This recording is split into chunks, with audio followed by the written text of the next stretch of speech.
सर्वेभ्यो नमो नमः। आज हम पुनः बीए सेकेंडरी के अंतर्गत छंद प्रकरण का अध्ययन करेंगे। पिछले वीडियो में हमने 17 वर्ण वाले शिखरिणी और हरिणी इन दो छंदों का अध्ययन किया। आज हम 17 वर्ण वाले मंदाक्रांता और 19 वर्ण वाले शार्दूल विक्रीतम इन दो छंदों का अध्ययन करेंगे। तो सबसे पहले हम बात करते हैं मंदाक्रांता छंद की, जिसका कि लक्षण है मंदाक्रांता अंबुधि रस नगेर मो भनौ तव ग युग्मम। अगर लक्षण के अनुसार देखें तो यहाँ पर लक्षण में 17 वर्ण हैं, जैसे कि मंदा 2, क्रांता 4, अंबुधि 6, रस 8, नग 10, मो 11, भनौ 13, तव 14, ग 15, यू 16 और म 17। अतः लक्षण के अनुसार कुल चरण में संख्या होगी 17। इस प्रकार से प्रत्येक चरण में 17 वर्ण होंगे। ये 17 वर्णों का समवर्णिक छंद है। अगर गण व्यवस्था देखें तो यहाँ पर गण व्यवस्था सबसे पहले होगा मगण, तत्पश्चात भगण, नगण, तगण अर्थात 2 तगण और ग युग्मम ग का जोड़ा अर्थात 2 गुरु। तो प्रत्येक चरण में गण व्यवस्था होगी क्रमशः मगण, भगण, नगण, 2 तगण और अंत में 2 गुरु। इस प्रकार प्रत्येक चरण में गण व्यवस्था देखी जाएगी। और यदि यति की बात करते हैं तो यहाँ पर प्रत्येक अंबुधि यानी 4, रस से तात्पर्य 6 और नग से तात्पर्य 7, अर्थात प्रत्येक चरण में चौथे, छठे तथा तत्पश्चात 7वें वर्ण पर यति होती है। सबसे पहले चौथे पर मंदाक्रांता, तत्पश्चात 6 मो, तत्पश्चात 7 अर्थात चरण के अंत में। इस प्रकार प्रत्येक चरण के चौथे, छठे और 7वें इन वर्णों पर यति होगी। कालिदास का भी प्रसिद्ध मेघदूत काव्य इसी मंदाक्रांता छंद में लिखा गया है। एक बार पुनः हम इसे देखते हैं लक्षण को। मंदाक्रांता अंबुधि रस नगेर मो भनौ तव ग युग्मम। प्रत्येक चरण में 17 वर्ण होंगे।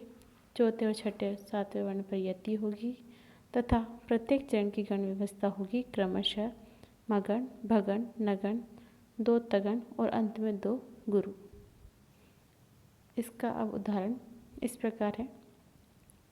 इसका उदाहरण है अध्याक्रांता वसति रमुना अप्याश्रमे सर्वभोग्ये रक्षा योगा तयमपि तपः प्रत्यहं संचिनोति अस्यापि ध्याम स्पृशति वशिनः चारण द्वंद्व गीतः पुण्य शब्दों मुनिरिति मुहुः केवलम राजपूर्वः।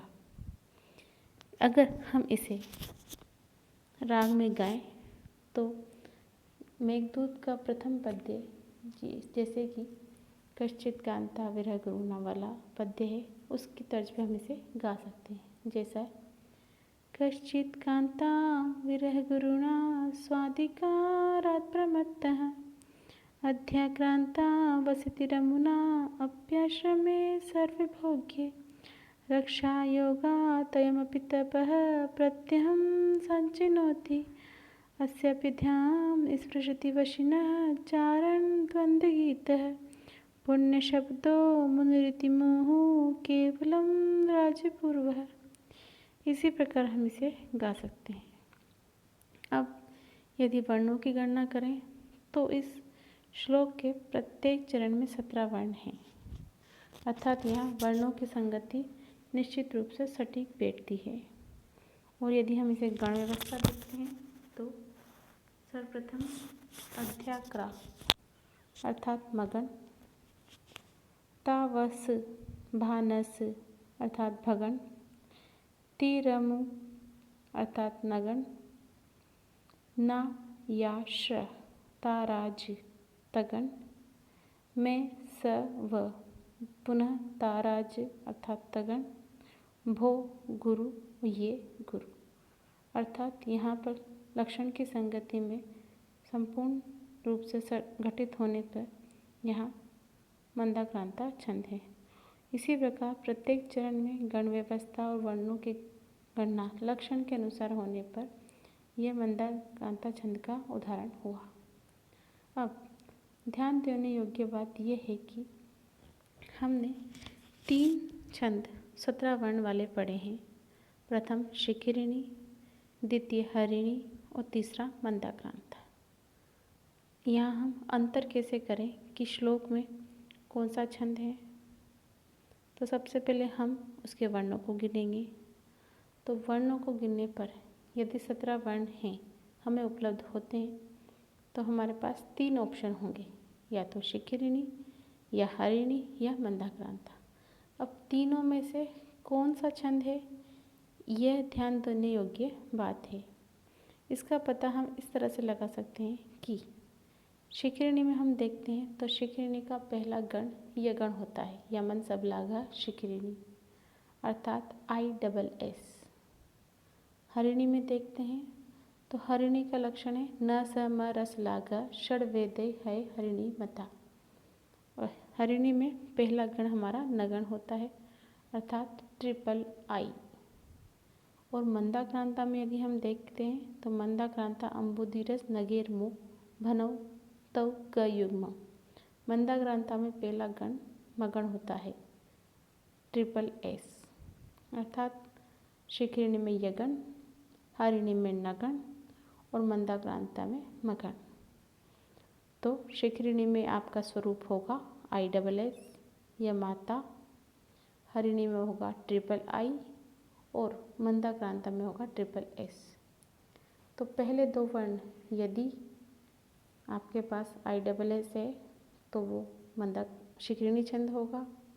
पहले 3 वर्ण यदि तीनों लघु हैं तो वो हरिणी होगा। और यदि पहले तीनों गण गुरु हैं तो वो आपका मंदाक्रांता छंद होगा। यहाँ ये सबसे महत्वपूर्ण बिंदु है, इस पर ध्यान देना आवश्यक है। प्रायः एग्ज़ाम में ये पूछा जाता है। अब आगे हम बात करेंगे शार्दूल विक्रीतम छंद की। जैसा कि इसका लक्षण है सूर्य अश्वयर् म सजा सतता सगुरुव शार्दूल विक्रीतम। यहाँ पर यदि हम वर्णों की गणना करते हैं तो सूर्य 2, श्वे 3, म 4, सज 5, तता 7, सगुरुवः 7 और 4 11। तत्पश्चात शार्दूल 14, विक्रीडितम। इस प्रकार यहाँ 19 वर्ण होंगे। यहाँ पर भी वर्णों की गणना करने पर प्रत्येक चरण में 19 वर्ण होंगे। अतः ये 19 वर्णों का समवर्णिक छंद है। गण व्यवस्था देखते हैं तो यहाँ गण व्यवस्था इस प्रकार होगी म मगण, स सगण, ज से जगण, पुनः स से सगण, त तगण, पुनः त तगण, स गुरुव और अंत में एक गुरु अर्थात 6 गण और अंत में एक गुरु। 6 या 18 और 1 19। तो मगण, सगण, जगण, सगण, तगण, तगण और अंत में एक गुरु वर्ण होगा। यदि पर प्रकाश डालते हैं तो सूर्य से तात्पर्य यहाँ 12 से है और अश्व से तात्पर्य यहाँ पर 7 से है। अतः प्रत्येक चरण के 12वें और 7वें वर्ण पर यति होगी।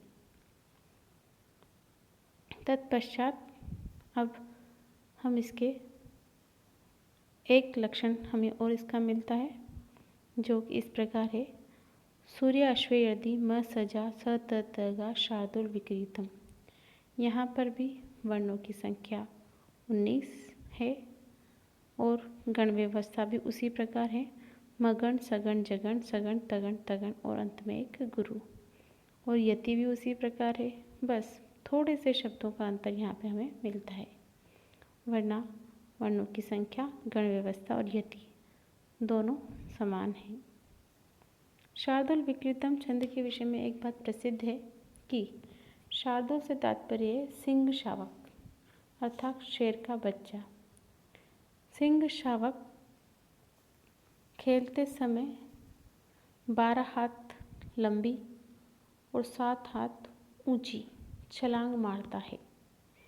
इसीलिए यहाँ पर ये बताया गया है कि 12वें और 7वें वर्ण पर यति होती है। यह एक किंवदंती है जो कि प्रसिद्ध है। अब हम इसके उदाहरण को देखते हैं। शाकुंतलम का बड़ा ही सुंदर उदाहरण है, बड़ा ही सुंदर श्लोक इसका उदाहरण है। यहाँ पर महाकवि कालिदास ने शकुंतला के प्राकृतिक प्रेम को चित्रित किया है। जैसा कि इसका उदाहरण है, पातुं न प्रथमं विवसति जलं युष्मासु भीतेषु या न दत्ते प्रियमण्डना अपि भवतां स्नेहेन्यपल्लवम् आद्येव कुसुमप्रसूतिसमये यस्या भवत्युत्सव सेयं याति शकुन्तलापतिगृहं सर्वैरनुज्ञायताम्। यह श्लोक भी गीता की दृष्टि से बड़ा ही अच्छा माना जाता है। हमारी सरस्वती वंदना जो कि प्रसिद्ध है, वो भी इसी छंद में लिखी गई है।